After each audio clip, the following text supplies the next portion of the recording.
به فرزند بدن انسان بعد دیدن خدا باشد؟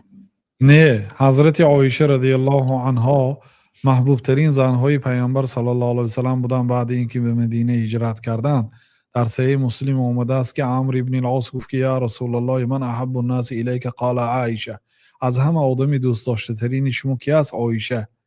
گفتن نه یا رسول الله من زنهای در نظر ندارم، زناتون رو در نظر ندارم، از بین عمومی مسلمان ها از همه کی ناز میبینید، کی رو کی را دوست میدارید؟ گفتن که ابوها، پدرش را. گفتن سپس کی را؟ سپس عمر را. گفتن این حدیث دلالت میکند که پیامبر صلی الله علیه و سلم از همه دوست داشته ترین شخصشون از زنهاشون و حضرت عایشه بود و پیامبر صلی الله علیه و سلم دشمن الله تعالی را بد دوست نمیدارند. یعنی اگر الله تعالی به حضرت عایشه غضب کرده باشه چه خلال پیامبر صلی الله علیه و سلم حضرت عایشه را دوست می‌داشتند؟ بلکه مات بین حاقنتی و ذاقنتی، حضرت عایشه گفتند که بینی منهی من، یعنی بین همین جاغ پایانم بین آغوش من وفات کرد. پیامبر صلی الله علیه و سلم در دست حضرت عایشه وفات کردند. حضرت عایشه فرزنددار نبودند. و یجعل من یشاء عقیما، الله تعالی میگه که کسی را الله خواهد عقیم میکنه، بی فرزند میکنه. نه همچون بد دیدن، همچون یک امتحان، همچون یک ابتلا. فرزنددار بودن فقط همه وقت خوب نیست، یعنی فرزند اگر صالح باشد خوب است. فرزند به خدا از همون روزی تولد و پیدا شویش عذاب کردی، کلام میکنید کلام شد می گپتون گوش نمیکند، نصیحتتون نمیگیرد. اگر شما نصیحت کنید گویا شما آدمی بد در نظرش، همین یعنی نیکی نمیکند به شما. برای چی کلام کردید؟ بسیار مادرها هستن که مثال میگن که کاش همین توی همین روزت میدونستم در همون ایام کودکی گلیت مقصد میکشتم تو را یا که تو را به دنیا نمی آورده. همین خیلی گپا میگن از مجبوریشان، وقتی که بسیار اذیت میکنه فرزنداشون. بیچاره ها پیر شده است، فرزندش یا از ملیسه خانه خلاص کردن بیاد الکش هر روز عرق خورده خامیرد، یا آقی پدری دیگه هست مثلا بیچاره پدر و مادر در عذاب و همین فرزند هیچی راحت ندیده. بنابراین یعنی که فرزند وقتی که الله تعالی نمیتید یگان حکمتشه.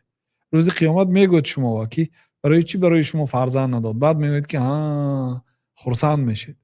بنابراین بنده باید به داد الله تعالی و به خواست الله تعالی راضی شود و ان تؤمن بالقدر خیره و شره. یکی از رکنهای ایمان این است که به تقدیر نیکی و بدی ایمان بیاری. هر مصیبتی که آمد از الله تعالی دان، با دل گشاد قبول کن. میگو که این الله برای من نصیب کرد، این پوششند یگان خیر است. والخیر كله فی یدیک والشر لیس الیک. ای الله نیکی همش از جانب تو است، همه نیکی ها در دو دست تو است، بدی هیچگاه از تو نیست. همون بدی که در نظر بد می نماید و در پشت خودش حکمت ها دارد. هر مصیبتی که به شما اومد، هر کاری بدی که به شما اومد، شما نمیدانید.